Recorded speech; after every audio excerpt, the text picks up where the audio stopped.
Doctor चंद्र प्रभा जी, श्री हरिवंश महाराज जी। महाराज जी, आप कह रहे हैं कि आप चिकित्सक हैं, श्री जी की कृपा से स्त्री रोगों और गर्भवती महिलाओं का उपचार करते हैं और धाम में ही सेवाएं दे रहे हैं। तो कह रहे हैं कि काफी जने ऐसे आते हैं जो आपको सुनते हैं बट वो साधन परायण है, गर्भवती हैं, तो 2 बजे उठना, कम से कम नींद लेना, जैसे आप बताते हैं, एक टाइम प्रसाद पाते हैं, तो महाराज जी ऐसे में गर्भ अवस्था में जो शिशु पर प्रभाव पड़ता है शरीर के लिए आवश्यक है, जिसे हमने 6 घंटे सोने के लिए कहा है, तो 6 घंटे सोना चाहिए।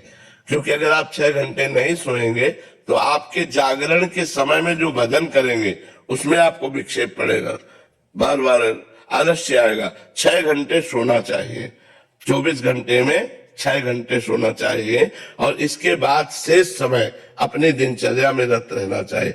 हाँ, ज्यादा गर्भ बढ़ जाने पर गर्भ की सुरक्षा के लिए हमको कठोर क्रियाएं नहीं करनी चाहिए, हमें ऐसी क्रियाएं नहीं करनी चाहिए जिससे गर्भस्थ शिशु को किसी भी तरह का क्लेश हो, और हमको वही आहार लेना चाहिए डॉक्टरों से सलाह लेकर जिससे हमारे गर्भस्थ शिशु की पुष्टि हो। हमको वैसे ही आचरण करने चाहिए जैसे पहला आचरण तो है, जो ही ये पता चले कि हमारे उदर में बालक या बालिका गर्भ का प्रादुर्भाव है, अंदर आ चुका है, प्रकट हो चुका है, गर्भ अंदर बन रहा है, तो उसी दिन से ब्रह्मचर्य रहना चाहिए, पहला नियम।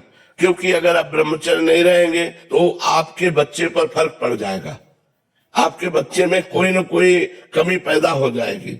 इसलिए ब्रह्मचर्य धारण करना अत्यंत आवश्यक है, क्योंकि गर्भ में शिशु पधार चुका है।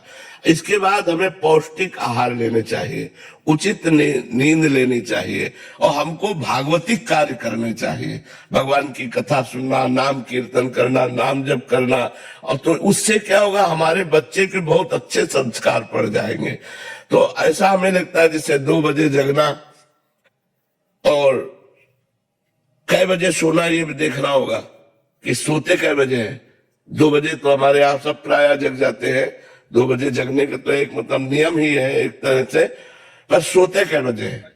मान लो 4 घंटे रात्रि में सो गए तो 2 घंटे दिन में विश्राम कर लिया, तो 4 2 6 घंटे जब, और जिनको दिन में विश्राम करने को ना मिलता हो उनको रात्रि में 6 घंटे आराम से सोना चाहिए, और जो शरीर से श्रम करते हो उन्हें 7 घंटे विश्राम करना चाहिए। पर जी वही कह रहे थे कि क्योंकि शब्दों को सही से पकड़ ना पाने के कारण नॉर्मल तो कोई दिक्कत नहीं है, बट जैसे उनके पेट में कब्ज, भारी कब्ज थी, फिर जब उनको देखा तो बहुत कमजोरी, तो जब पूछा गया तो उनके पतिदेव ने बताया कि ये मतलब बहुत साधन परायण है, अष्टयाम श्री जी की इस अवस्था में भी कर रहे हैं, वो तो ठीक है, बट एक टाइम भोजन पाना और 2 बजे सुबह उठ जाना, इसमें अब अपनी बात नहीं देखनी, गर्भस्थ शिशु की बात देखनी है कि हमको अगर 3 बार पाना पड़े तो हमें 3 बार पाना चाहिए, क्योंकि गर्भस्थ शिशु का पोषण होना चाहिए। बट आप कहते हैं कि चिड़िया की तरह थोड़ी थोड़ी देर में नहीं लेना चाहिए। बीमार और गर्भिणी नारी, इनको साधना में आप नहीं गिन सकते।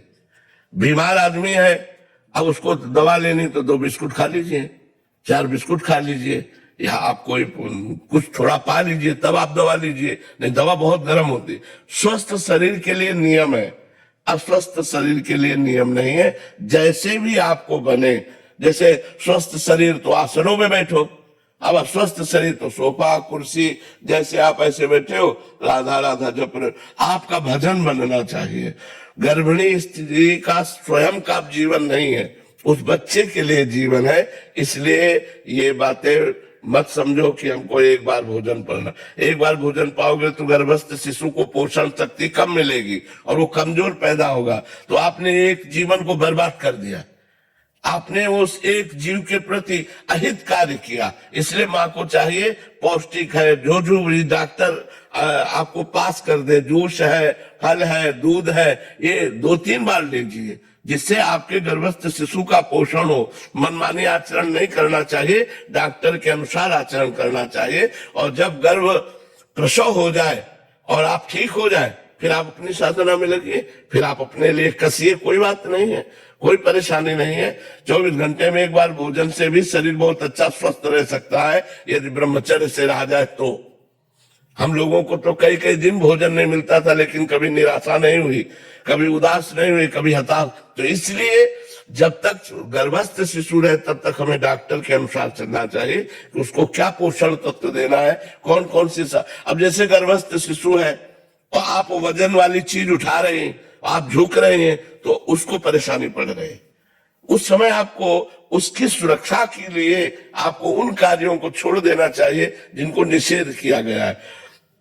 आप पोछा लगा रहे हैं, गर्भस्थ शिशु को बहुत परेशानी होगी, हानि हो जाएगी, आप नहीं लगाइए। आप उतना झुकिए, आप उतना कार्य कीजिए जिससे गर्भस्थ शिशु का पोषण हो, उसको किसी तरह से हानि न पहुंचे। ये डॉक्टरों से सलाह ले लेनी चाहिए। आपके चरणों में कोटि कोटि नमन। प्रभु, जो आत्मा हमारे कर्म में आती है वो उसका कर्म, उसका आगे का जीवन निर्धारित होता है जो भगवान करते हैं, तो हमारे संस्कार उसकी चेतना को कैसे प्रभावित करते हैं? पहली बात तो ये है कि आत्मा निष्क्रिय है, आत्मा कोई कर्म नहीं करती, आत्मा प्रभावित करती है। उसका पावर, जैसे हमें कपड़े के पीछे लोहे का चुंबक रख दें और सामने लोहे की सामग्री हो, तो लोहे की सामग्री जड़ है, लेकिन उस चुंबकीय तत्व के कारण उसमें हलचल पैदा हो जाएगी, उसमें चलन क्रिया पैदा हो जाएगी। ऐसे आत्मा एक चैतन्य घन प्रकाश है, उसमें स्वयं में कोई क्रिया नहीं है।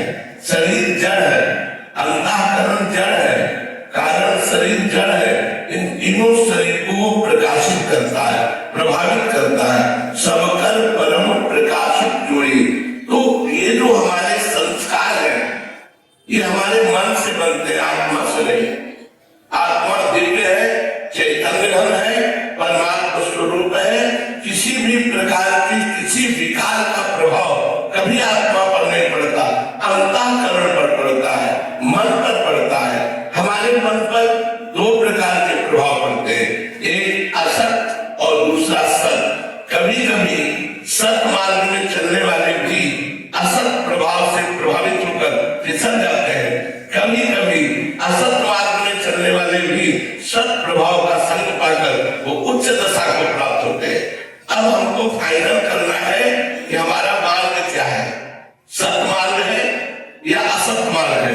यदि हम इंद्रियों के भोगों में अपने मन को, अपनी इंद्रियों को छूट देकर मनमानी आचरण करते हैं, तो हम असत मार्ग के पथि हुए, जिसका परिणाम पुनरपि जननम, पुनरपि मरणम, पुनरपि जननी जठरे शयनम, बार बार जन्म, बार बार मरण, बार बार मां के गर्भ में जाना।